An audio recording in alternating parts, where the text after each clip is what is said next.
So that was number one. Number two is I love building and making things. I'm not a coder. I'm not like an engineer, but I've always been called to explain things. Goes back to my documentary film days. Explain complex things in a simple way. And I'm like, okay, I've been in this business long enough to know, go where the customer is. Don't force them to do it Josh's way. And we live in our inboxes. So I was like, I'll just create an email course. See if I'm good at that. I have no idea if I am or not, but let's create one. Right. I'll make it free because I'm going to learn. That honestly was the catalyst.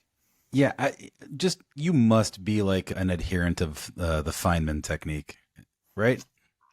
No, please educate me. You don't even know what it is, and that's so interesting. It's based on the idea that in order to learn anything, you basically have to be able to get to a point where you can explain it to a 7-year-old. And it was a longer process where you sort of start off by vomiting everything you know onto a page. And then you go and you read a variety of sources, and then you come back and you revise your previous brain dump into a very, very simple to follow narrative. I'm shocked that it's like one of those things, like if you read it, you'd be like, oh, I've been doing this all these years. I didn't realize there was this kind of Jim Bro framework to doing it all.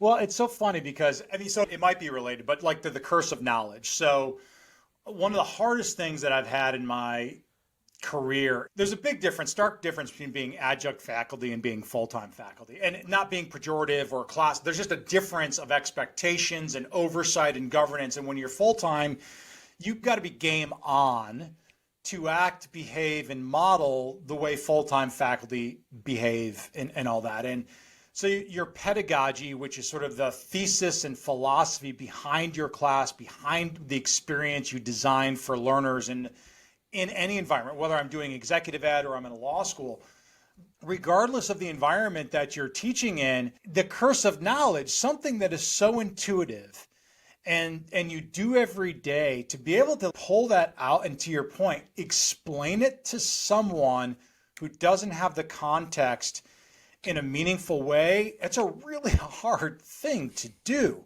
So I love that you just taught me something new. What is it? The Feynman technique. And we'll get into prompting in a bit, but I will tell you that one of the tools that I've been using recently to kind of get ChatGPT not always to talk so much like a robot.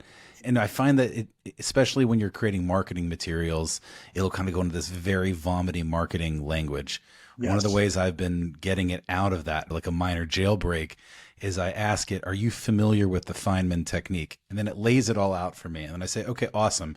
I would like for you, for any time we're in this thread, to use principles of the Feynman technique. And, it's been like weeks on that same thread, and I come back to it and I see it looks like it's not using it. I'll remind it, hey, do you remember what we talked about with Feynman technique? Yeah. And I find it does a really great job of this.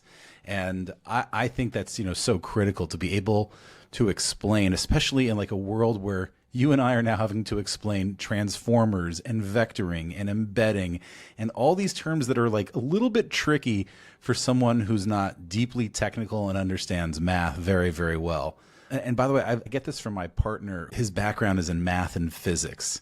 And yet when he gives explanations, they're not pages long.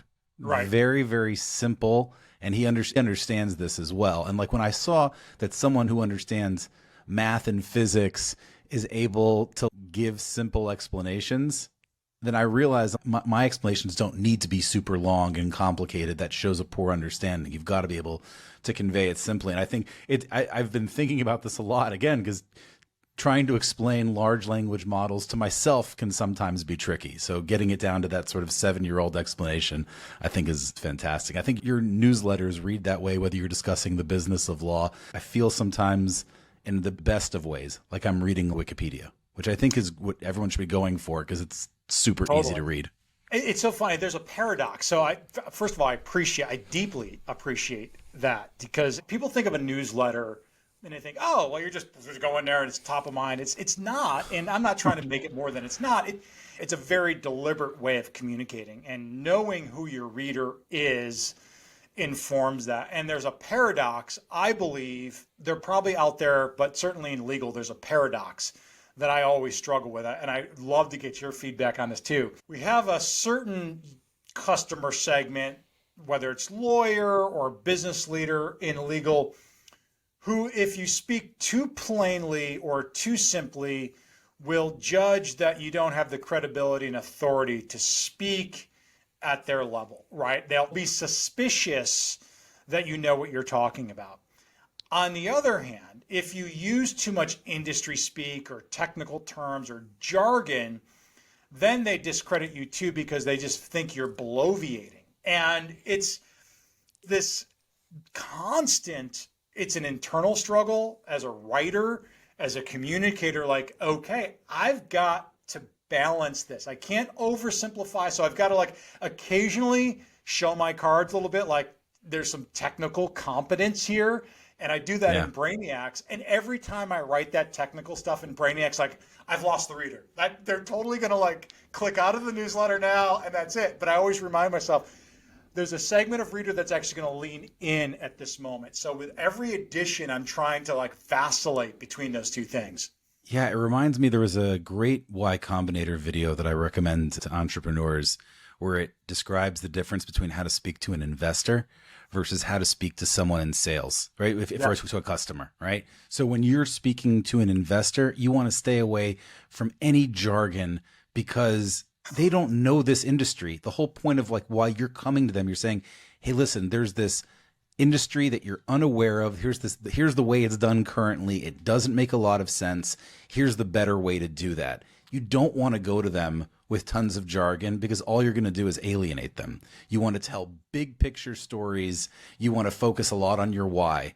On the other hand, when you're talking to customers, you generally speaking kind of want to meet them where they are. And if you start explaining to them, well, you know, there's something called e-discovery and they're like a head of compliance or head of information security and you're pitching them on your new product, this is going to alienate them because you're showing them, wait, I know these things. Why are you talking to me like I'm a child? Right? So that the method that works for one audience totally doesn't work for the other. My guess is that you've got people who are subscribing to your newsletter who are, you know, in bucket A versus those in bucket B. And when it comes to like that industry jargon, you're just going to have to pick a lane and go with it. You do. That's the thing. And I try to structure the newsletter in a way that there's something in it for everybody. That's the holy grail here.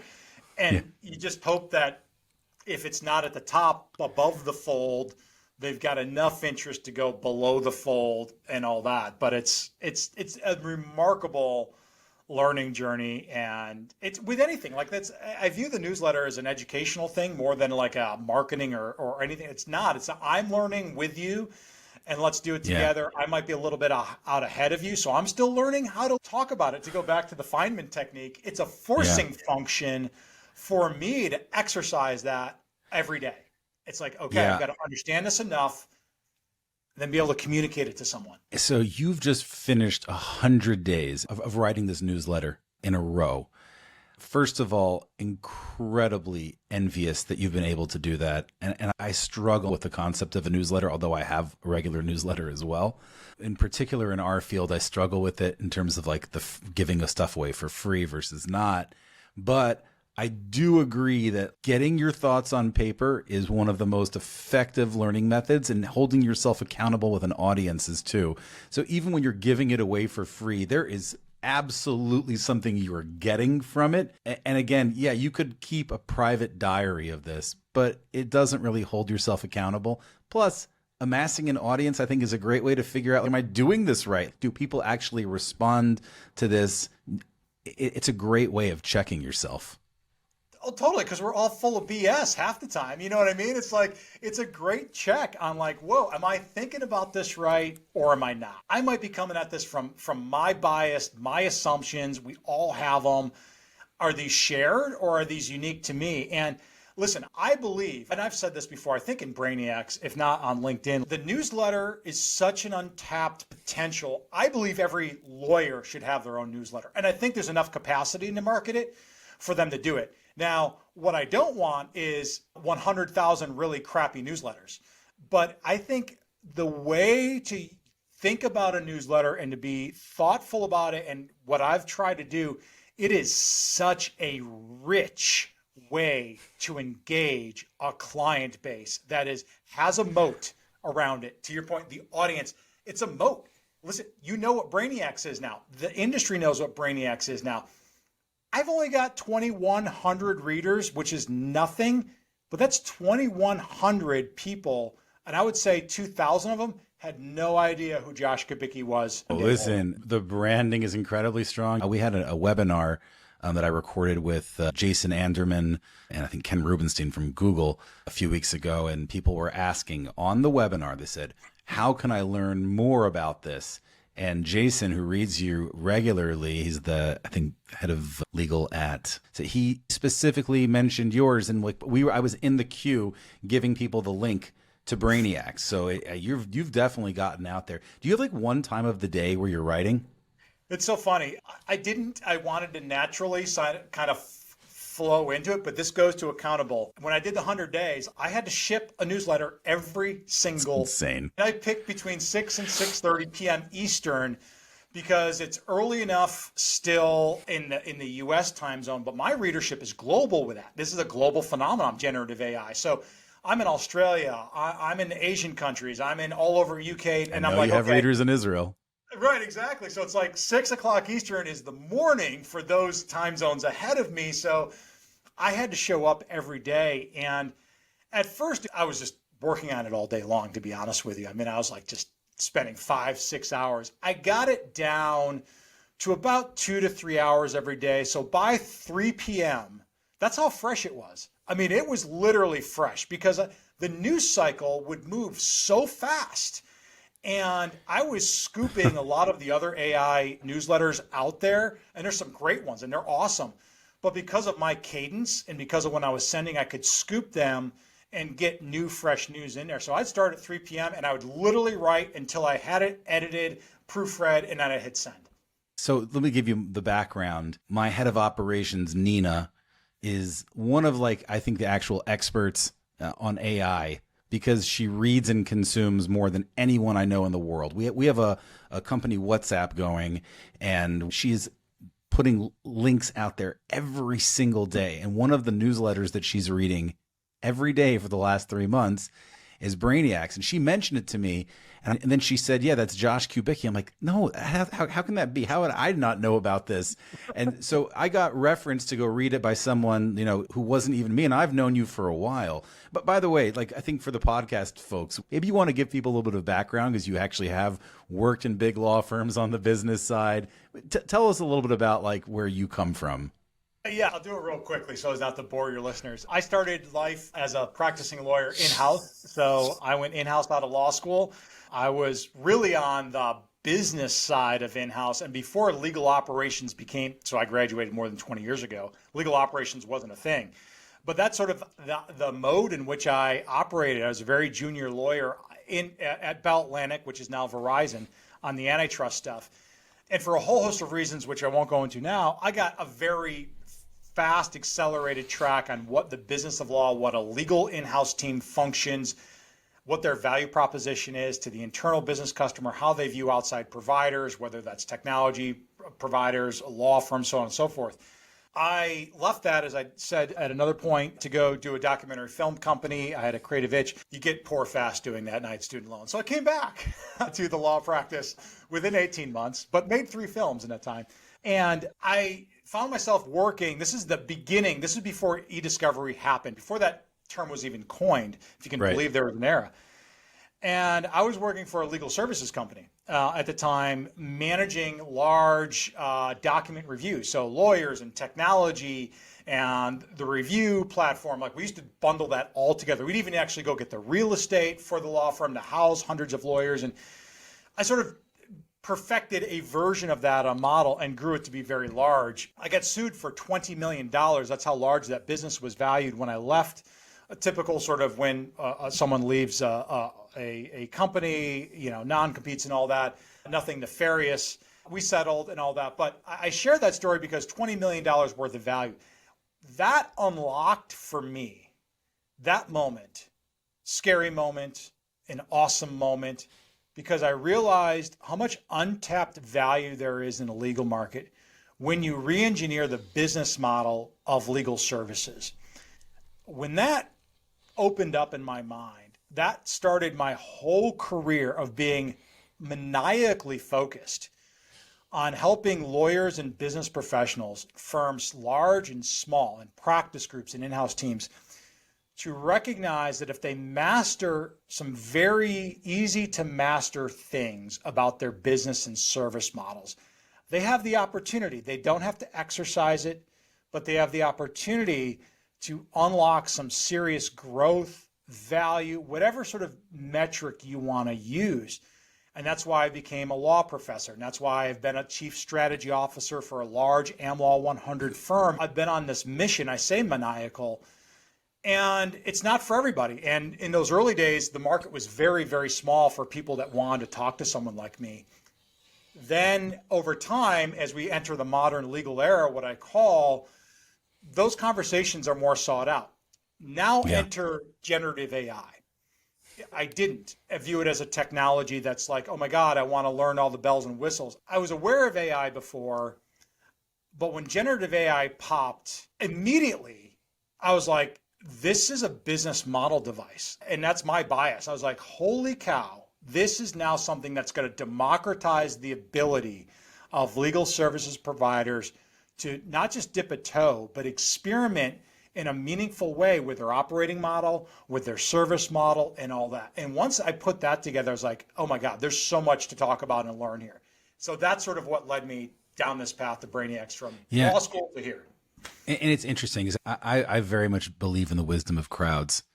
And I look at the legal industry's reaction and the broader reaction to ChatGPT and to generative AI and the understanding that, wow, this is really going to change things for legal. Now, I said wisdom of the crowds. One of the things that I do now when I speak, I usually will ask the audience, have you followed, legal tech or legal AI over the last 5 years? And a couple of hands will go up. And then I'll say, have you been closely following ChatGPT and the development of generative AI? Every hand in the room goes up. Okay. The audience sizes at webinars that I'm doing on generative AI are exponentially larger than the typical webinars that we've been doing. And all that's happened is the audience has snowballed. This is so front of mind for our profession because I think people look at this and just go, wow, this can really be impactful. Now, you're talking about it, again, mostly on the business side. This is something that I call it more like on the administrative side, but I think that it kind of gets close to the business side. But one of the things that I've heard from lawyers already about generative AI is, and more so online, less in actual conversations, which is, oh, the hallucinations, right. Or, oh, it's going to make this mistake. I can't have it drafted, an agreement. I'm like, okay, I get it. You don't want to have to draft a contract. But one of the examples that I love to give is, have you ever tried copying and pasting text from a PDF to a Word doc, right? This is one of the most frustrating experiences. It involves like backspace, enter, backspace, enter, backspace. Okay, you can just take that text now, drop it in the ChatGPT, say this, and it knows immediately what it is it's showing it, and it knows how to clean it up in a second. And I think there's just so many administrative tasks that you can be doing throughout your day, not to mention personal tasks that you might have had to stop your work and get something done. So much of it can be helped with these tools. It's okay. It's not like draft me my brief in favor of summary judgment. Yeah, that no one's telling you to do right now, but there's so many exit ramps between that and I'm not using AI at all. But I think that there is a basic understanding that, wow, this has really massive potential.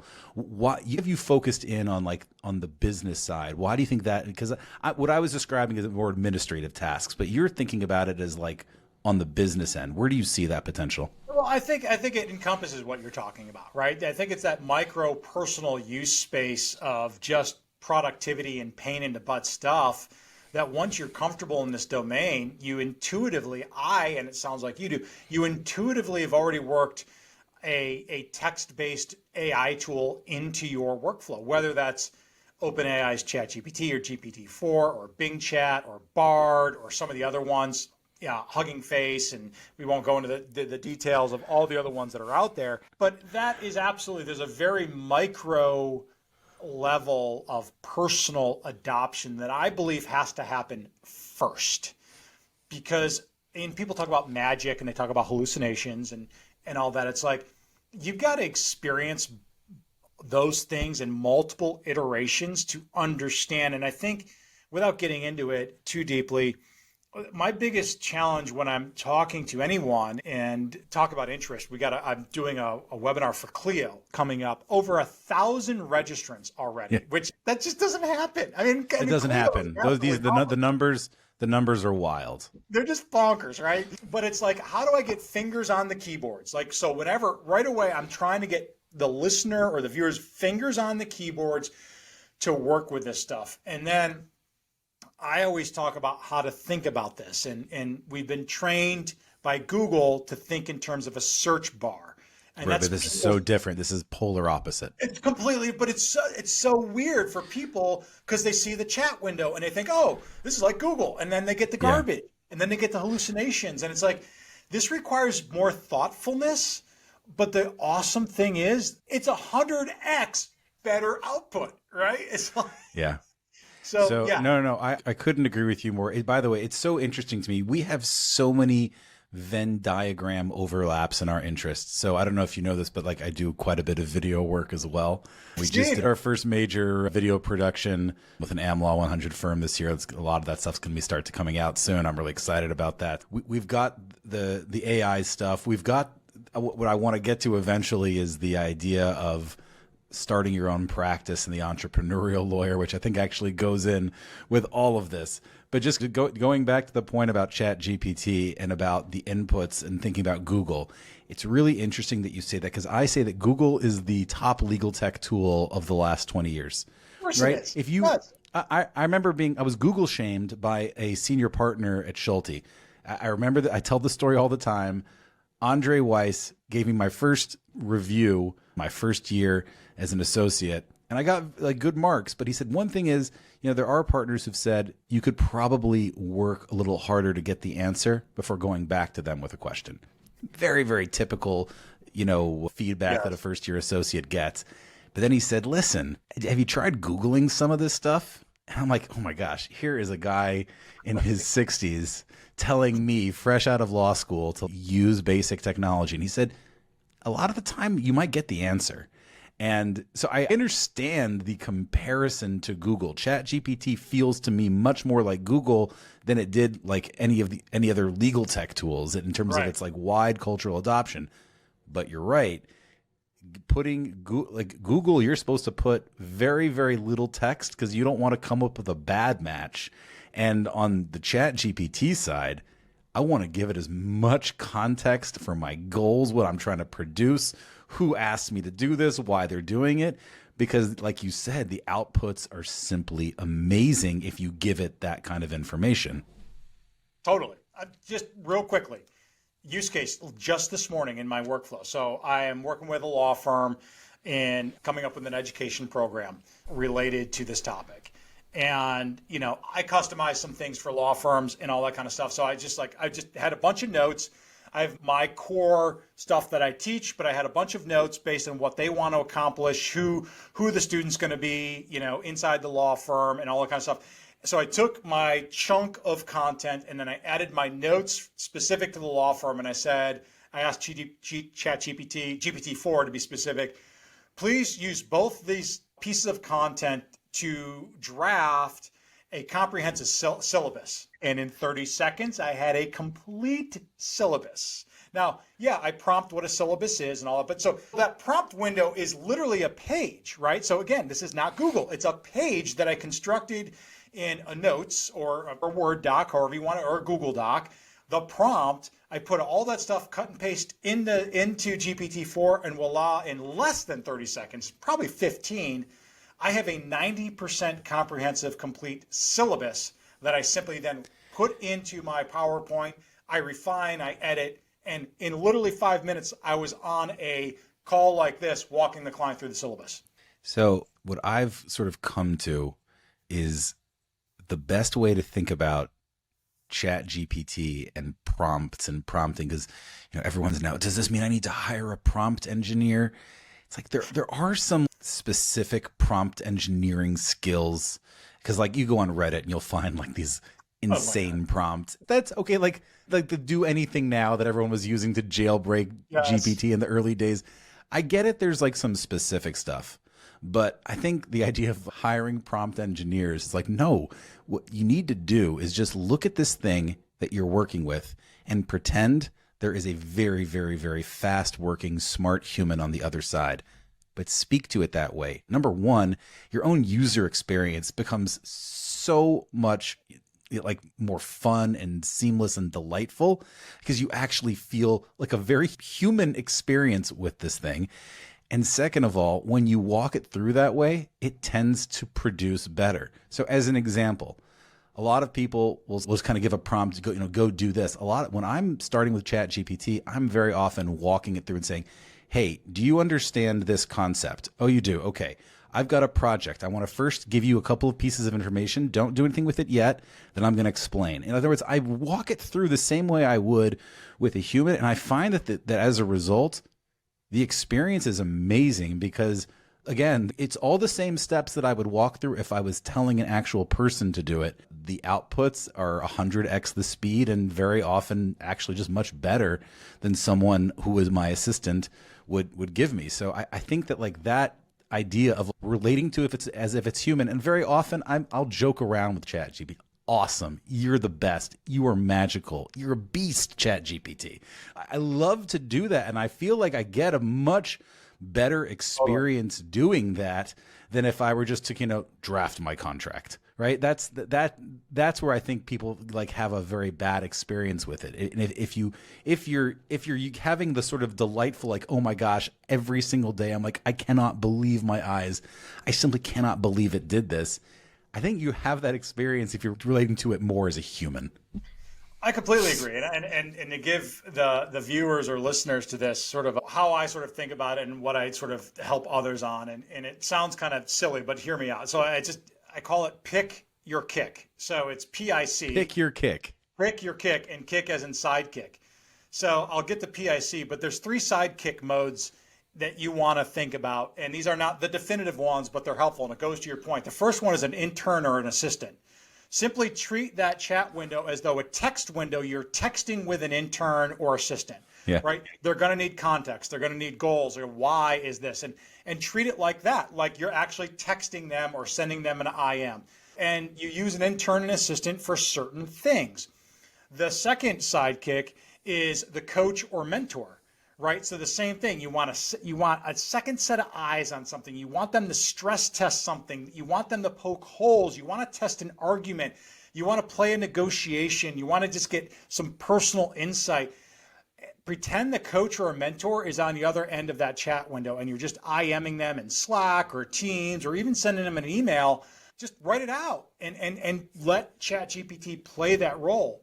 And it's powerful. The third one is the creator or muse, right? And it's like, I got rough ideas. I have no idea what I'm talking about, but I got an itch I can't scratch. Help me. And you sort of put it in this creator muse, and you can just say that, listen, I need a creator and muse right now. I'm working on this. I'm trying to figure it out. And that's very powerful. To your point, it personalizes. You got to engage in a personal experience. Quickly, just to end that frame, the PIC. This is the biggest thing that people get in trouble with. And we've seen this. It doesn't give you there is no the answer. There is a response. That's not the answer. So P is response, not an answer. Yes. A P is progression.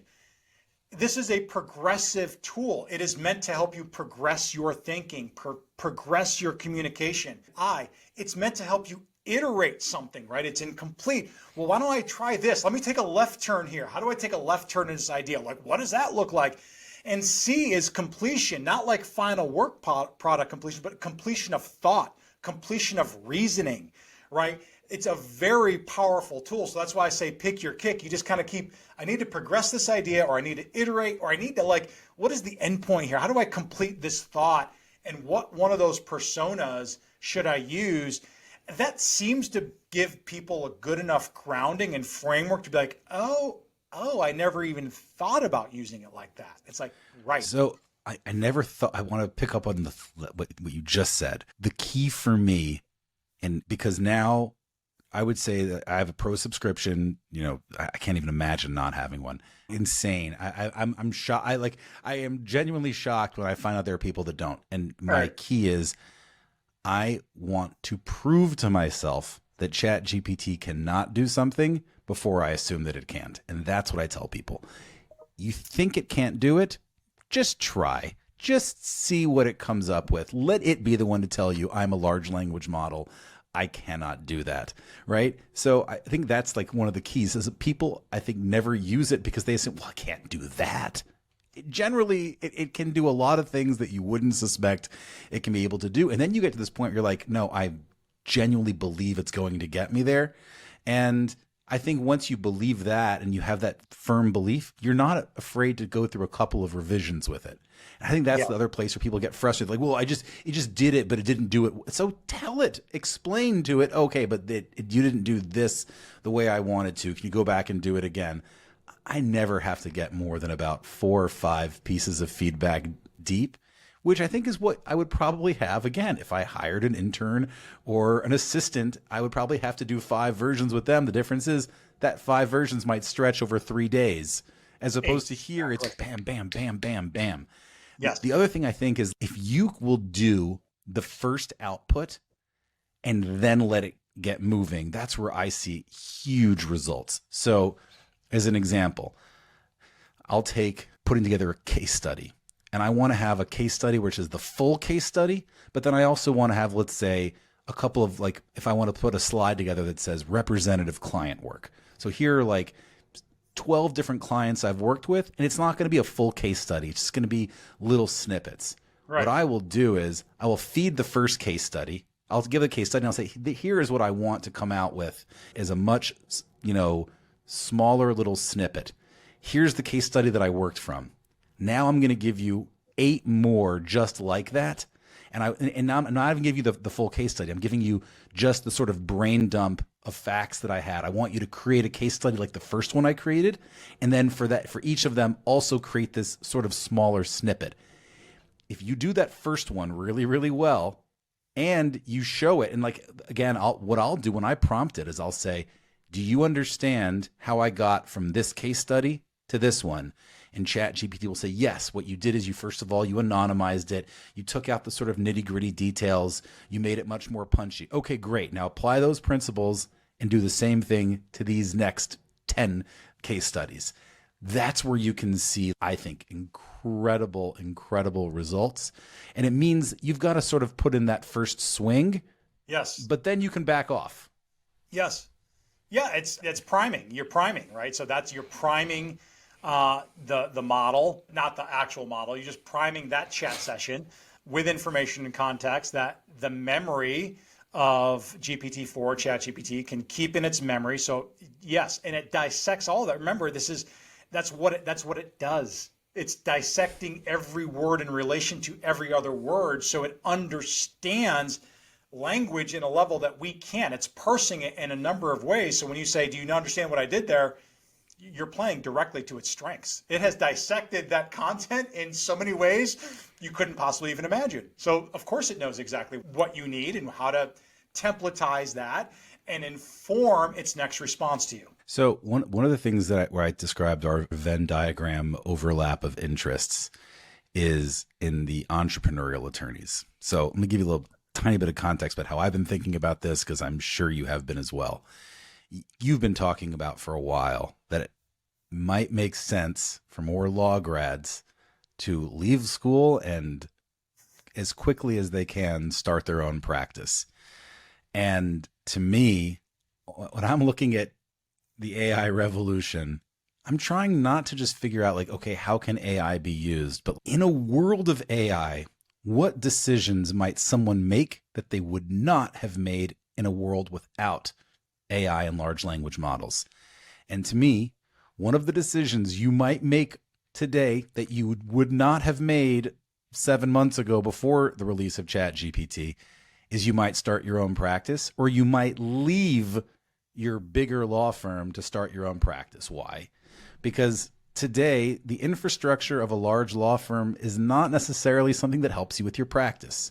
On the one hand, you don't really need the real estate anymore because half of the firms in New York are sitting there empty, right? So that the idea of having the office space is less important. Now, will people go back? Yeah, they're going to go back a little bit, but not the way they did beforehand. So that's already not as critical. Second of all, the army of attorneys that you have to get your work done, because leverage is so important, because as you've described before, and I got this from your course, leverage is so key to the big firm model. The idea of one partner who's basically out selling, billing maybe 1,000 hours, but has associates who are going to bill 20 to 2,500 hours a year. That's the way you have to make money in a big law firm. I think there are going to be plenty of senior attorneys who just say, you know what? I don't need that anymore. I don't need that infrastructure. I don't need that army of attorneys. And I think we might start seeing a movement. On the other hand, from coming out of law school, the way I look at it, and again, I'm priming you because I know you've thought about some of this stuff. So I'm giving you my background where I'm thinking about it. It seems to me that there are going to be a lot of lawyers who come out of school who say, like, yeah, I'd love to go through a mentoring process of working in a big law firm, but there's just only so many of those jobs. And to be honest, I think I can probably get the mentoring and some of the baseline education from ChatGPT. I mean, it is like having Practical Law Company on steroids. It's so all these tools that you would have only gone to a firm because you would have thought, I just don't know how to do that yet. How am I going to figure that out if I don't have precedent documents, if I've never done this? I think, again, not everyone, but I think there's been a major friction reduction, and we might start seeing a lot more lawyers either peeling off or just coming right out of school and starting their own practices. Do you share that vision? Oh, yeah, I not only share that vision, again, I share that mission. So, yeah, not anything bold. I don't think this is a bold prediction, but I put it in the last edition of Brainyacts, and actually, it's a Bold Duck Studio. It's a Bold Duck Studio prediction. Yeah, exactly. There you go. The home of boldness. That I think within 1 year we will see a law firm emerge that is 50% or more operated and legal service delivered by generative AI or AI. It almost makes you want to go back and start a firm right now. There's like a part of me, right? That like, I'm tempted. like, wow. I'm tempted, Zach. Honestly, I'm tempted. I've got actually working on a project right now in early days. I've had this idea. I've got in-house counsel interested. I've got some law firms interested. It's for law students, but it's to create a teaching law firm that is all focused on the use of AI and doing this to augment what law schools will not be teaching anytime soon for a whole host of reasons. And I'm not crapping on law schools. There's a lot of systemic obstacles that they have to navigate in order to get ahead of this, or just catch up rather. Law firms won't mentor in this way because law firms are learning right now or ignoring. And so there's this bridge that we have to equip. To your point, how do we scale mentorship, right? How do we, not just mentorship in how to practice and behave like a lawyer, those are very key things that I don't want to diminish, and still very human to human, okay? But teaching the business of law, there's not too many lawyers I'd want to be mentored by out there on the business of law because they just don't know how to run their Right. practices. And it's not their fault. I'm not lawyer bashing. They weren't taught this stuff in law school. No one. It wasn't, and it's not been necessary to the growth of their career. No, it has not. There's so much upside and margin in legal services. They can be highly efficient business models and still return value to the partners. That's why we have them. That's why they've been successful, because they're rich enough. And to get rich more exponentially requires a lot of work that no one really wants to do because I'm rich enough. I get it. Yeah. I get it. Like, who does want to do that? So I do think that we're going to see that happen. And here's the other thing, just to kind of depart quickly. We know that there's a massive peak of retiring age people here in the US and probably around the globe that are looking to retire in some time horizon of 5 to 7 years. In the US specifically, that's certainly profound, and there's a peak. And lawyers, remember, the majority of legal practices are very small in the United States. Like the big law gets all the headlines, but vast majority of lawyers are practicing in something like 20 lawyers or less law firms throughout the US. They're horrible at succession planning. There's no exit strategy because law firms haven't ever been viewed as an asset that carries, extrinsic value on the marketplace to sell. And we have the ownership restrictions and all that kind of stuff.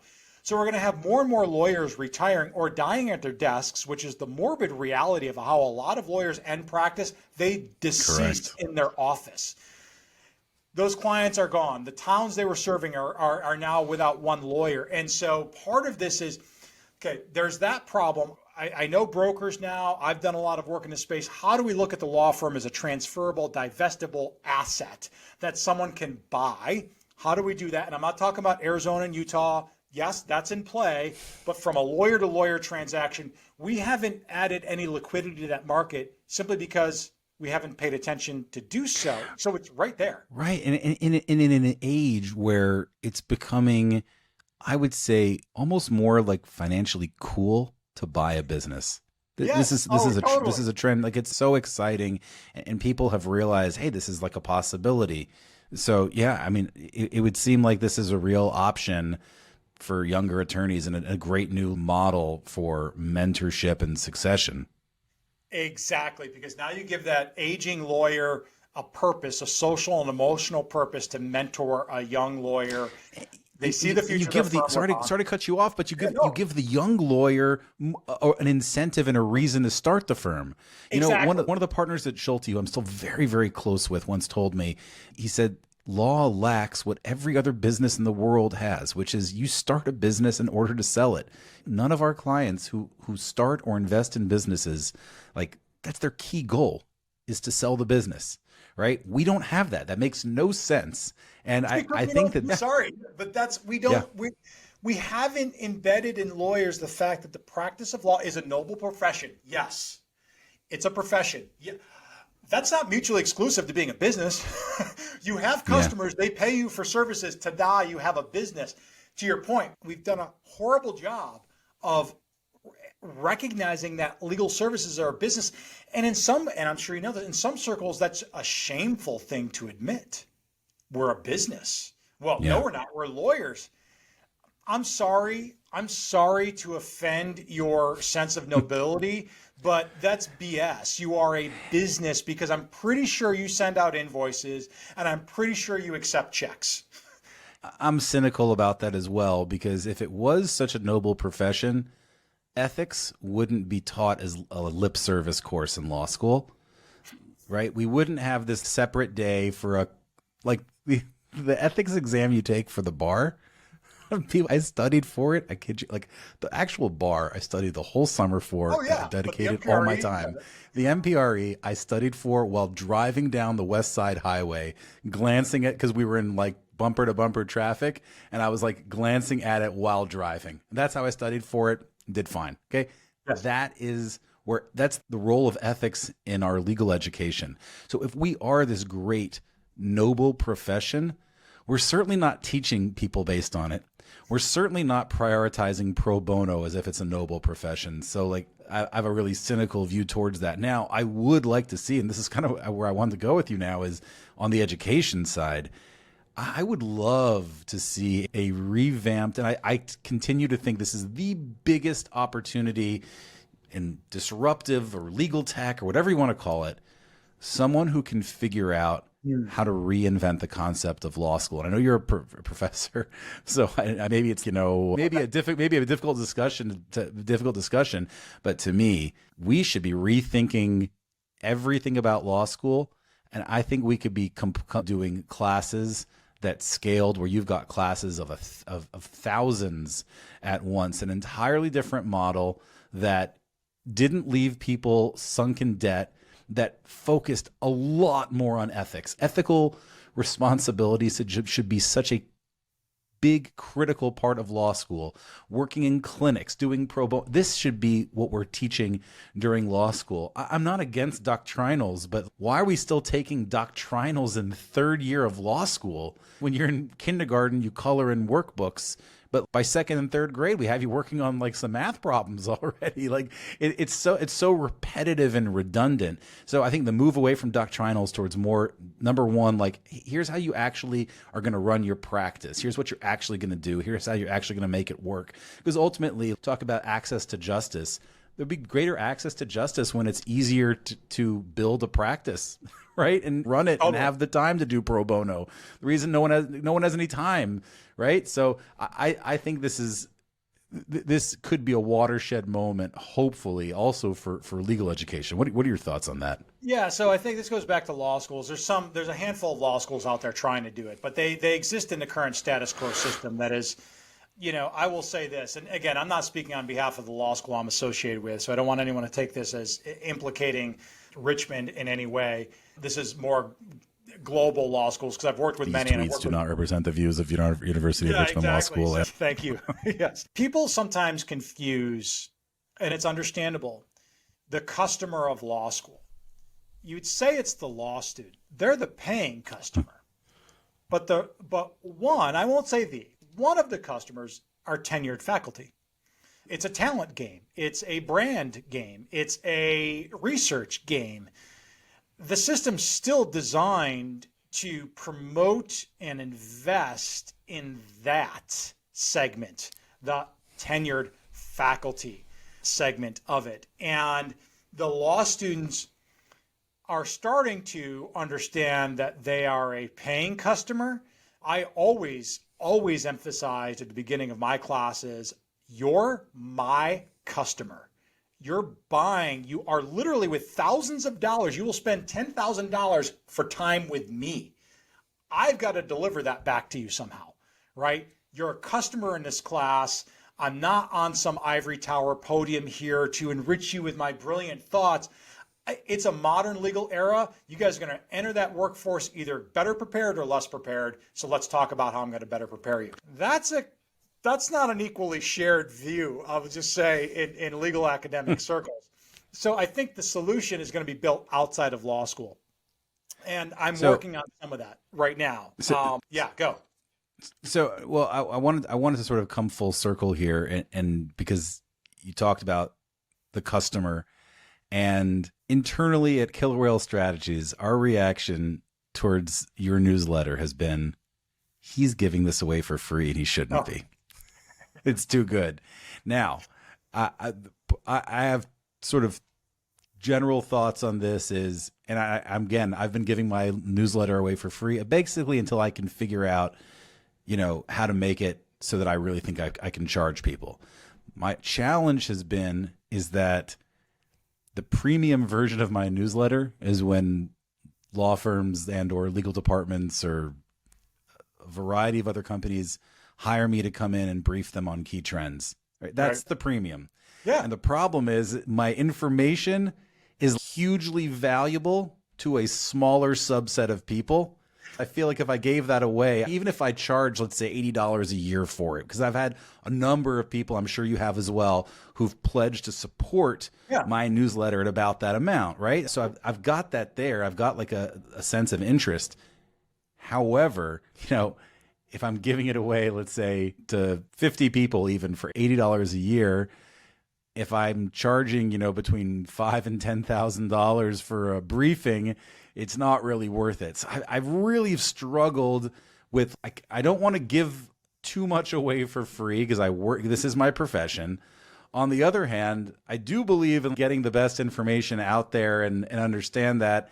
And I struggle with the business model of it. So give me because I saw you're now talking about having some part of the newsletter to be paid. And I think you're going to move to Tuesdays and Fridays as your distribution days. How are you thinking about the business model of the newsletter? And do you sort of struggle with that the same way that I do? Yes, I do. So like any good entrepreneur, I built first and learned from the market. Right. So that was my goal. I will write 100 days. I will learn not only about the topic and subject matter, I'll learn about my customers. I'll learn the variations of the business model and the appetite for what they want to consume and how they want to consume it. So it was a big test. It was a big experiment. The reason why I'm okay with sharing, and this is why I do the free email courses and all that. I fervently believe that you give away the what. you give away all the what, all the information. It's insanely valuable. Even if you're just doing curation, you're not doing insight or analysis, because nobody has the time. Nobody has the time to sift through the insight and information and data that you do, that you're going to do naturally because you've got a business, you've got a curiosity. That has inherent value. You package up, you share that. You get paid for the how. Great. You're brilliant, Zach. You've given me the what. I don't know how to transfer what into how in my context. Can I pay you for that? That's my ethos. That's sort of my philosophy. And I just think your content, if you're going to give it away, you got to go all in, because people don't want to be sold to. And I pride myself on not selling anything in Brainyacts. I don't use it as lead gen at all, because I respect my audience that much and I respect their time. And I think if you stay true to that, then you'll be asked, this is amazing. How do we operationalize this? Totally. And in my case, you happen to be squarely correct. I've also not done that. All of my new business this year has been from inbound, which is drastically different. And it's been, hey, we read your newsletter. We were hoping we could meet with you about this. You know, what's your rates? So 100%, I have to give away more. I think the challenge I have is I don't want to give away half of the information. Right? Meaning, I think this is a lot of times what happens in the free version is you're giving away, you don't, to your credit, you really give away valuable information. But I sometimes feel like, okay, I'm not going to write this next little piece that I sort of know because it's something that I only keep for kind of key briefings. But then I'm like, well, does that make what I'm saying not true? And if that's the case, I won't put it out there. I won't put out half information because I'm not going to give you something that's going to harm you. Right? And I struggle with that. I also think that there's something with, like, when I pay for a newsletter, I tend to read it more. And that's, so in other words, I pay for David Latz, I pay for Anthony Pompliano on Bitcoin, I pay for Stratechery. And the reason I can mention those right off the bat is I read those. There's some good newsletters that I get that I probably don't read as carefully because I don't have skin in the game. So like that's something I also struggle with. But I feel like you're going to get this right in the next little bit because I think you have done a lot of the legwork up until now. Yeah, real quickly on that. So the next version, so I'll write the free version twice, and then I'm going to do a monthly deep dive, and that's going to be the pro version. And that's what that is. It's by not doing it every day, it doesn't mean I'm not working on Brainyacts every day. I still am. I'm just not publishing every day. I'm reallocating that time that I was writing the daily into a deep dive, very highly detailed executive briefing, deep dive into certain topics. I'm going to release the first two for free to everybody so the market gets a taste. And not because look at how brilliant Josh is. I'm going to learn. I'm going to be like Stringer Bell giving out WMDs. Right. No, it's like people are going to like come at me and be like, this, or I'll release it on LinkedIn or something. And I'm going to get I love critique. I love it, right? Let the trolls come at me. Not that I get trolled too often, but it's like, that's all feedback, man. You're just giving me more. My gosh, yeah. And then I'll put it behind a pro version and I'll test and I'll say, and this is the other thing that this goes into marketing strategy. So it's a limited release. I will do the first 3 at this price point. More than likely, the price will go up. So lock in now, because anyone after you, the price is going to increase. So it gives me, because I don't know what the demand will be, right? I have no idea what the demand is going to be. I know the value, and I'm going to severely underprice it according to its value because I want the content out there. I want people using it and saying, "Holy cow, you got to get your hands on this." And you're still getting all those learning benefits that you talked about before. 100%. Yes. Yeah. We'll see. It's still an experiment. Josh, how do people give people a couple of ways to find you? Yeah. So I always LinkedIn is the best. So Josh Kubicki, go to LinkedIn. You can subscribe for Brainyacts right in my profile of my LinkedIn. That's where our industry is. I'm on Twitter at @JKubicki. Not a lot of people are on Twitter in our space. I wish people were more. All these links we'll put in the description as well. Yeah, so many people. That's a whole other topic. How you can use Twitter to learn. Most people think it's a dumpster fire. It is, but if you unlock learning paths in Twitter, best dumpster fire in the world. It is, but there's massive amounts of wealth of knowledge in there too. And then my email, jkubicki@boldduckstudio.com. If any one of you gets the Brainyacts, just reply. If you just hit reply to any Brainyacts newsletter, that comes to me and only me. So that's probably an easy way. If you're a reader, just hit reply and I'll read it. He is one of our absolute favorites at Killer Whale Strategies, Josh Kubicki. Josh, thanks so much for doing this, and we'll get this up in a few days and look forward to being on the listening end. I appreciate it. Thanks for having me.